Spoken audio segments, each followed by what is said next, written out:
Hey everybody, it's Adam, live and in person for you. Hey everybody, it's Adam, wonder who he'll interview. Call me Adam.com. Hey everyone, it's Adam, and today I am so excited to be catching up with one of my entertainment idols, three-time Emmy Award winner, Cady McClain, who has been bringing the sass and comic relief to CBS's Beyond the Gates as Dani's best friend Pamela. Cady and I last spoke in 2024 when she was starring in Austin Pendleton's play Orson's Shadow. And now I am thrilled to be speaking with Cady once again as she returns to the theatrical stage to be directed by Austin Pendleton in Walter John Thompson's What Happened Was, which will be playing in the Chains Theater Summer One Act Festival for 3 performances only. And for those of you who don't know me, my name is Adam Rothenberg, and for the past 16 years, I have been going behind the scenes with celebrities from the world of film, television, theater, and music. With over 2,200 interviews under my belt, I make my guests feel comfortable and at ease, allowing them to talk about life behind the curtain. So without further ado, please welcome Cady McClain. Hi, Cady. Hi, Adam. Thank you so much for having me. You're welcome. Thank you for being here. So I have to kick things off by asking, how did What Happened Was come your way? Oh, that's a good question. Walter John Thompson and I have been friends for, almost 30 years, and I never knew that he was a playwright until he started coming to my shows at Axial Theater, and he confessed, that he had actually started writing many, many years ago and had studied with Eduardo Machado, a very, very well-known and respected playwright and teacher at Columbia University. So, when someone tells me they have a secret passion, and they're a friend, I'm always curious, especially if it aligns with my secret passion. And he sent me some of his plays, and I just fell over. I was like, "What? Why have these plays not been produced? Why have you put this in a drawer?" And so it was that moment where I was like, I have to figure out how to do this play. And then the chain and I had developed a relationship, in part because I directed a play by an ensemble member of Axial Theater named Yudim Nam. And I had a wonderful experience with that. And then they invited me to other things and their show that they put on an Eric Bogosian's show. And it was just, a nice relationship that developed. And so they invited me to submit a play. They said, "What would you like to do for the summer festival?" And I thought, I got it. So I submitted my friend Walter's play, and they liked it. So here we are, and I wanted to also, I said, I'll act in this one as opposed to directing, because this is really challenging and really fun. It's very surreal. It's very tricky language, but it's a great thing for me to work out on, which is what I'm kind of looking for, that kind of material, which makes you grow. So that's how it happened. And then I thought, well, who would be a fun director to work with? And I remembered Austin, of course, who's such a joy and such a treasure. And I asked him, and he said, yes. But it's a small group. It's a great group. We also have a terrific assistant director named Will Davari, who's worked with Austin before at the Schoolhouse Theater. And so we have a really nice team, and everybody pitches in. So that is so nice. Yeah. Walter's very lucky to have you as a friend. And I'm sure you are lucky to have him. I am. He's been a really great friend, and he's just a really lovely person and great to talk to. And so I'm really happy to have had some opportunities to open doors for people, as doors have been opened for me. That is wonderful. And you touched on something as you were explaining how the show came your way, about how this challenges you as an actress. And that's actually one of my next questions is, with the show only running for 3 performances, anyone who follows you on social media will see how busy you are. So how do you feel by saying yes to this show, your skills as an actress will be enhanced? Oh, wow. Well, this show is about a half an hour, and I talk a lot. And it is a unique kind of plot line in which it's two characters on stage who know that they are characters in a play, and they're talking about being characters in a play. So what are they doing there, and why are we here, and what's going on, and who are you, and what do I want from you, and dealing with an audience. Are they there? Are they listening? Are they talking back to us? Do they, and so it's really unique in terms of using your imagination, as well as, some of the tools that actors have to use in terms of figuring out, where are we, who am I, where am I, what am I doing? And it's really challenging in those aspects. So I know that I can feel it already. It's anytime you work on really challenging material, it's like going to the gym and you're benching heavier and heavier weights. It can't help but make you stronger. I love that. And what would you say you relate most to about your character? Well, she's an actress. Like me. And so it definitely makes you look in the mirror a little bit, and I guess have a little bit more compassion for how vulnerable and how challenging it is. I'm always seeking to be less judgmental about the characters that I play, and just characters in general, and to just keep trying to find the humanity within them, even if they are ridiculous or dark or stupid or evil or pretentious, or all the fun things that human beings can be, to really get in underneath that and find love, compassion, and caring, and acceptance for them. I love how you describe that, because I feel like Pamela is like a great example of that on Beyond the Gates, because you bring a lot of sass to that role. But you also hold Dani very accountable for all of her actions, and you push her to be a better person. And I Yeah, feel like it encompasses so many of those things you're just talking about. it's funny, I love working with Karla Mosley. She's wonderful, and we're so proud together. I think I can say, to be representing a female friendship, that is complex, that is about wanting the best for your friend, as well as, wanting them to be the best person they can possibly be, but accepting them also when they are not, because that's also part of what you love about them. And so that's great. It's a really challenging also, because there's a lot of dialogue on the show, and when I just come in and drop in for a show here and there, it's a lot. It's like, kind of like, if you're here every day, it's exhausting in one way, but you're getting a run up, every day it kind of is grinding in. And if you're just dropping in, it's like dropping into like an active, circus, and you have to figure out what's going on. Where am I? What's the plot? Who are you? What am I doing? Okay, good. Okay. Well, you do very well. Oh, bless you. Thank you Yes, so much. you're welcome. Now, going back to what happened was, as somebody who has worked with Austin previously, how do you feel he elevates you as an actress since he's directing?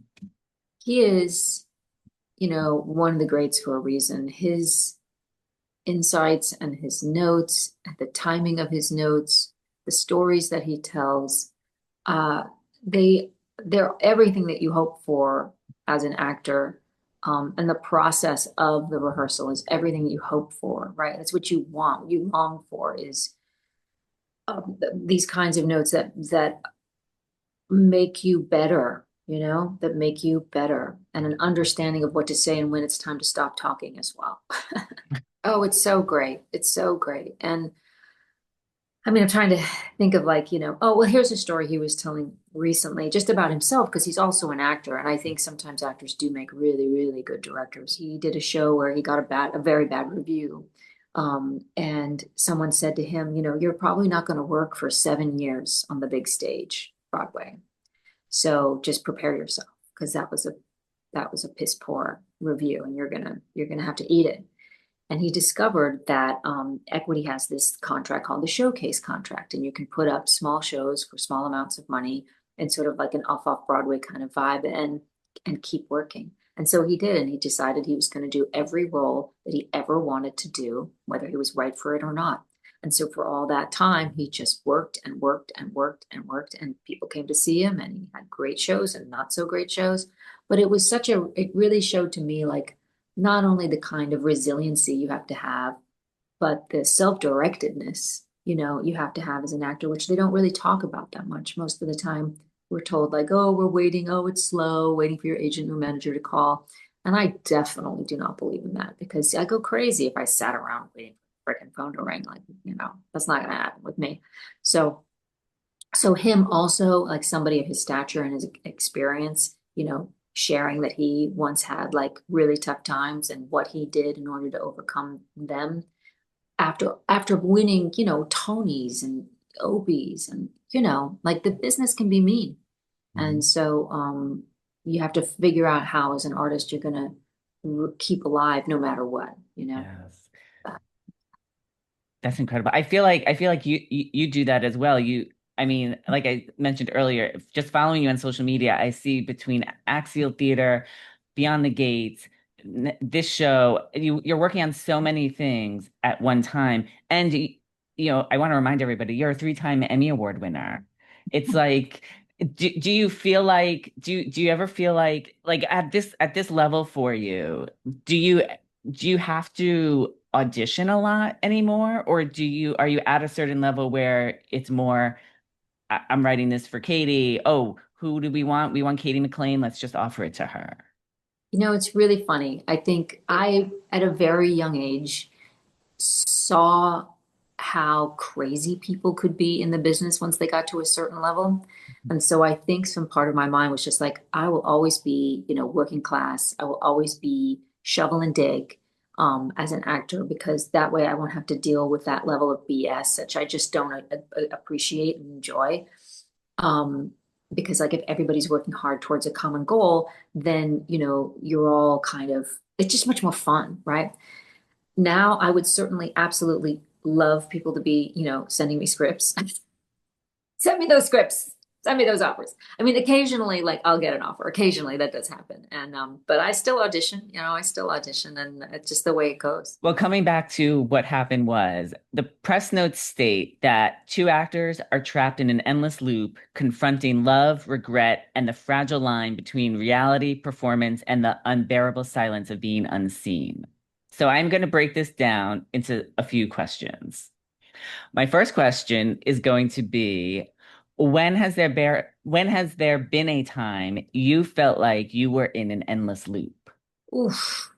The first thing that comes to mind, in a way, are that first chunk on All My Children of like, I think it was about 7.5 years.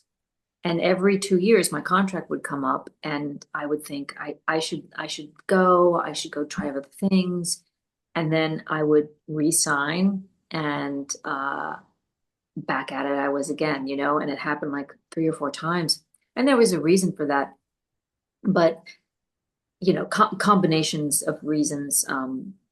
But it definitely felt like, wow, how am I going to break this loop? Because I don't want to be the same person. I've got to evolve. So every 2 years, I just decided that Dixie, the character on that show, was a completely different person. And I would change my hair, and I would change the way I dress. And that's like, Dixie is reinventing herself. That's the only way. It's the only way, You got to find ways to make yourself interested, or else you'll just, your brain will crack. Yes, yes. Well, I'm very glad that you stayed on the show for as long as you did because I didn't start watching the show till either like 2000, 2001-ish. So Okay. thank God you were still on the show because that was the show that introduced me to you. Oh, thank you. You're welcome. Going back to what happened was, now the next part is regret. So my question about that is, what is one project that you had to say no to that you still regret to this day? Oh, wow. That's really interesting. I don't say no to many things. Usually a yes sayer. I think it's instead of a project, I would say, I think around 2001, I got into NYU and I took a class and it was great, but became really, really difficult to do both school and As the World Turns at the same time. And I wish that I had not said no to school. I wish I had figured out some way to keep myself dedicated to at least, finishing that undergrad because it really was expanding my mind and expanding my experience, and my understanding of life. And I really could have used that education. Mm. Oh, that's But interesting. yeah, so yeah. And did you ever go back for your undergrad? I mean, I went to four colleges that I all got into, and maybe five because I went to a junior college too, and I never finished. I just was like, Wow. oh, I'll go to art school now. Oh, I'll do this school now. Oh, I'll do this school now. I'll But go to this school. I'll be a writer. how incredible is that though? That I just feel like that actually is such living proof example that to make it in this profession, in this industry, in everything you have done, you didn't need that education because you got it. I mean, you got it through life. And I think it just goes to show that school may not be for everybody, and that's okay. And there's other ways to get that education. There is a big difference between a college education and life education. Mhm. There's a massive difference. Yes. And both are valid and both are really wonderful to have. But I think you need both because the school of life is will teach you how to survive. You know, the school of education is really a wonderful opportunity to think about things and to sit in conversation with other students and your teacher and contemplate, what does this mean, what's this about.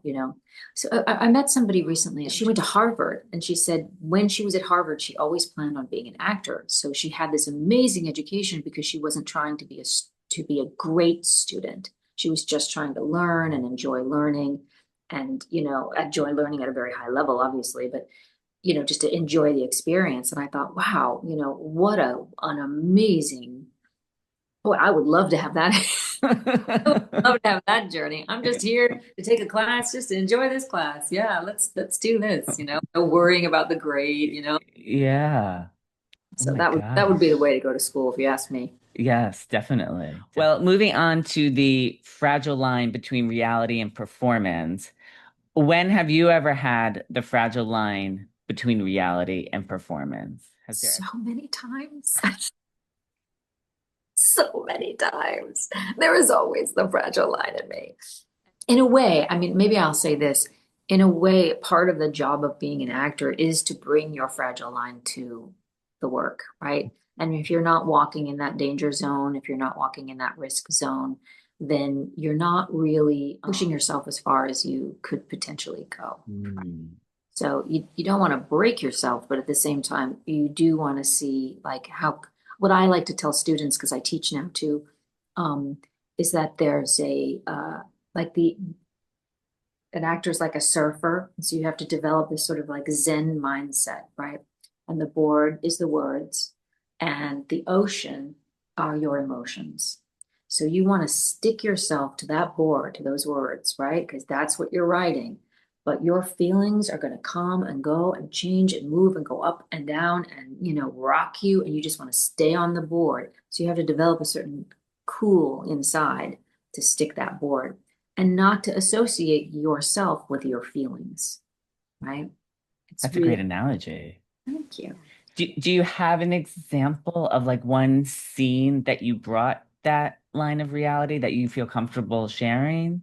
And if you don't feel comfortable, that's okay. Well, there was this one 7-page monologue I had to do as Dixie, uh, talking into a camera, to my son, JR, who was a little boy still at the time, telling him all about his mother because they had told me I was going to die, right? And my mother died when I was 25. So I knew a lot I was able to sort of go into that place where you empathize so much with, a mother who's going to die young. My mom was 57 when she died, and having to talk to the child, and tell them to be strong and tell them to hang on and give them some sort of guidelines in life. And, that was really hard to do. It was really hard to do, for me at that time and just in general. Now, that seems to be the story of my life. If it's hard to do, it's like the bag that just is like, hey, we want you. It's hard. Call Cady. Oh Oh my gosh, that is it. I mean, I want to say that's too funny, but at the same time, it's like, does it ever do you ever get the easy button? When they put me in a coma, Oh my gosh. that's the easy button. I was like, oh, it's a coma. Yay. How long am I in a coma for? Oh my gosh. That is funny.